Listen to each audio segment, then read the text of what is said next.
So, if you're like me, you operate exclusively off physical media and streaming services. I don't have standard cable.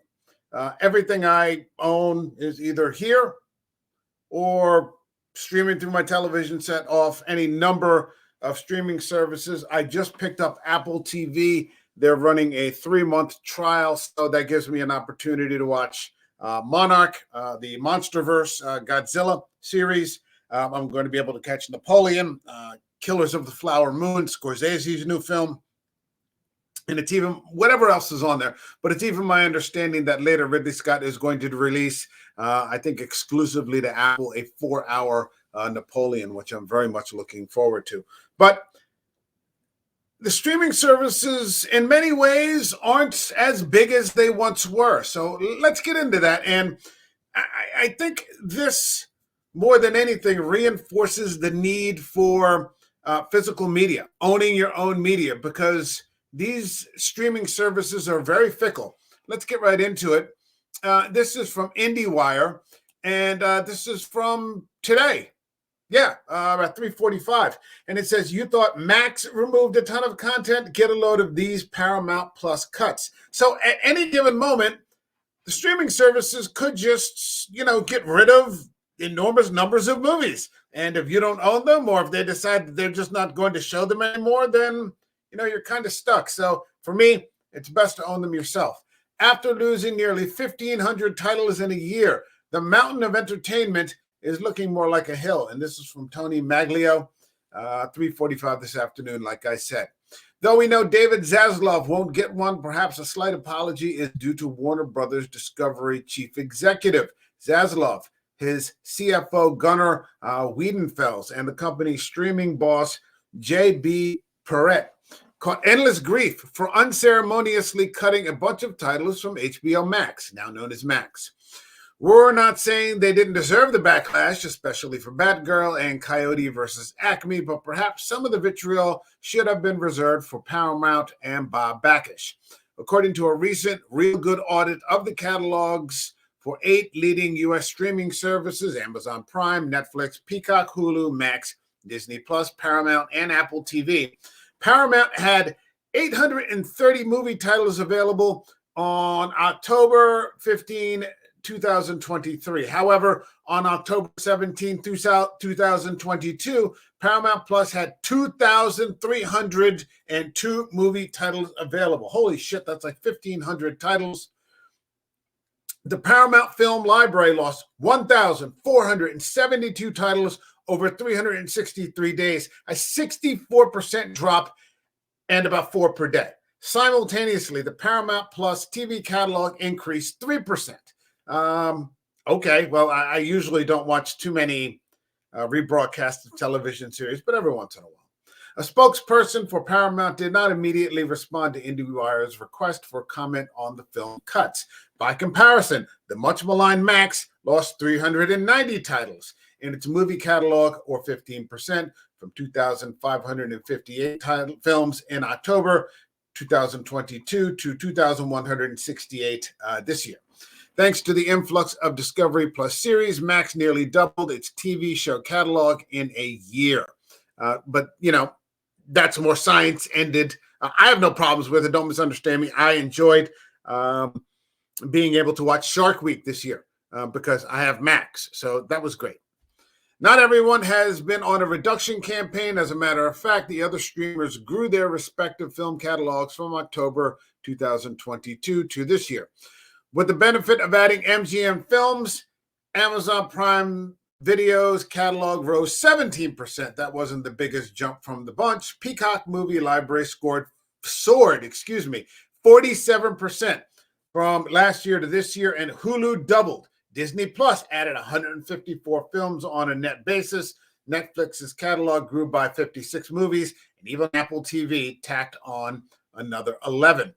With film catalogs for Netflix, Peacock, Hulu, Disney Plus, and Apple TV, while those grew each of the past 2 years, Prime Video quietly cleared out in 2022. Max grew from 21 to 22 2021 to 22, a period in which Paramount Plus movie catalog exploded, excuse me. Technically, they're both up from 2021 to 2023, albeit slightly. Amazon's core streaming service is the only one with fewer films from the start to the finish of this study. See below. Amazon was the first major streamer to realize that a super long, quote, long tail of independently produced movie titles isn't necessarily a profitable proposition, with residuals and taxes on some indie films costing more than the movies were generating in streaming. Real Goods Isabel Riofrio wrote. Amazon has pulled back a bit from the rather austere purge of indie titles it embarked on several years ago, but it still has about 2,600 fewer titles than it did at the start of 2021, she wrote. But if it's an obscure movie from yesteryear, Amazon Prime Video remains the first place to look for it. And that's absolutely true, because the thing about Prime is you can just pay for it. You can just buy it. You can rent it. It doesn't with any of these other streaming services. What they have is what they have. Amazon gives you the option with a much larger catalog to be able to rent or purchase the videos digitally. And of course, you could always go to Amazon and purchase a physical media copy. Aside from Amazon, Hulu is the only other streamer in the study to shed shows from 2021 to 22. See above. There's an explanation. In fall 2022, NBC began to remove its shows from Hulu in favor of Peacock. Not only did NBC Universal desperately need to grow Peacock at that point, but also it was clear that its Hulu ownership would come to an end. Disney is currently in the process of buying out NBCU's 1/3 share of Hulu.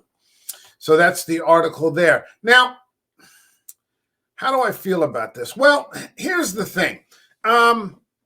I have Paramount Plus. I've enjoyed a lot of the Taylor Sheridan shows. I enjoyed Lioness. I think it has 1923, 1883. 1883 was one season only. I think they're doing a Bass Reeves show now. I don't use it a great deal. But these things are so inexpensive, $7.99, $9.99, whatever they're charging, that I almost tend not to notice. There are other good shows on there like Tulsa King. Sometimes you get access to movies that are okay.